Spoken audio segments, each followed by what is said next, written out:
Tonight, politics, protests and power struggles dominate the headlines. From Kathmandu to Gaza, Delhi to Bangkok, let's get you caught up. Welcome to World in Focus, and here are the top headlines of the day. Our first story comes from Nepal, where a dramatic political crisis has brought down the government. Prime Minister KP Sharma Oli resigned after days of unrest triggered by his controversial social media ban. The protests, led largely by Gen Z, turned violent as demonstrators stormed his office and later set fire to the parliament building. The resignation came just hours after Oli had called for an all-party meeting to diffuse tensions, a meeting that never materialized. Next to the Middle East, where Israel has ordered a full evacuation of Gaza City. Nearly 1 million residents have been told to leave ahead of a planned military operation. Leaflets dropped from the air, messages broadcast online, and a stark warning from Prime Minister Benjamin Netanyahu, who said this is only the beginning. The evacuation order comes as the Israeli military vows to dismantle Hamas's stronghold in the north of the Strip. Meanwhile, in India, the spotlight was on trade as External Affairs Minister S. Jaishankar used the BRICS summit to call out the bloc's imbalances. He argued that India's largest deficits are with its own BRICS partners, Brazil, Russia, China and South Africa, at a time when the group is presenting a united front against US tariffs under President Donald Trump. Modi's absence from the summit after recently meeting with Xi Jinping in China has added a new layer to India's balancing act between East and West. And in Thailand, a dramatic ruling has brought a former leader back into the spotlight.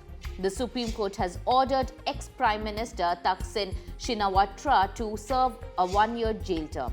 The case stems from a corruption conviction that saw him spend less than a day in prison before being transferred to a hospital.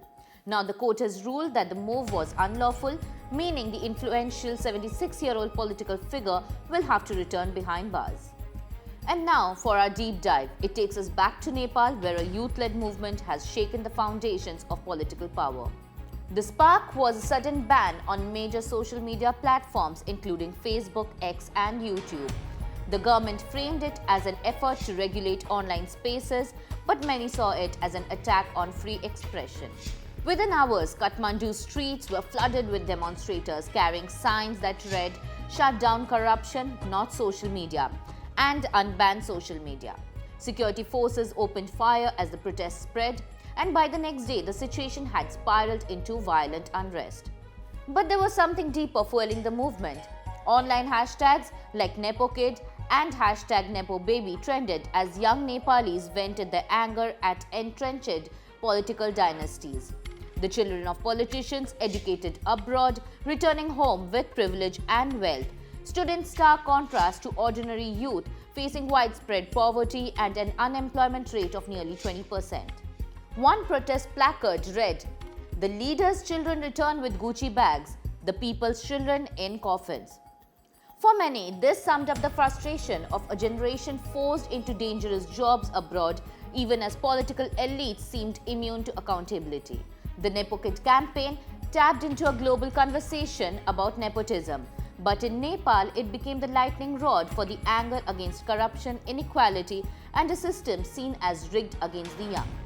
The resignation of Prime Minister Oli, followed by the exit of Home Minister Ramesh Lekhak, marked a stunning victory for a movement that grew online, exploded in the streets, and forced a government to back down. That's all in World in Focus for today. Follow the Finance 360 for more.